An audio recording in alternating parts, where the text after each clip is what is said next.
یه چیزی میخوام بهت معرفی کنم که تا حالا ندیدی. وارد تلگرامت بشو. برو توی سیو مسیجت بنویس مفتی فیلیمو بدون فاصله. بنویس مفتی فیلیمو، بزنش واسه خودت سیو ارسال بشه. خب بعد بزن روش. وارد کانالی میشی. اینجا نوشته آیدی جدید ربات. میزنی روی این آیدیه و وارد یه رباتی میشی. اینجا گزینه شروع میزنی. بهت میگه تو این دو تا کانال اسپانسرش باید جوین میشیم و بعد از اینکه جوین شدی دکمه عضو شدم رو میزنی. حالا که عضو شدم رو زدی واسه لیستش میاره بالا. سریال ایرانی خارجی، فیلم ایرانی، فیلم خارجی. مثلا سریال ایرانی من میزنم، میرم مثلا روی جوکر. کل جوکر رو واسم میاره، از اون جوکر 1 سال 1401 تا الان جوکر آقایان 1403 و جوکر خانمای 1403.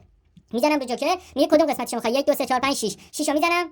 با تمام کیفیت‌ها واسم میفرسته جوکر رو و میتونم به راحتی بزنم ببینم و لذتش رو ببرم. به همین راحتی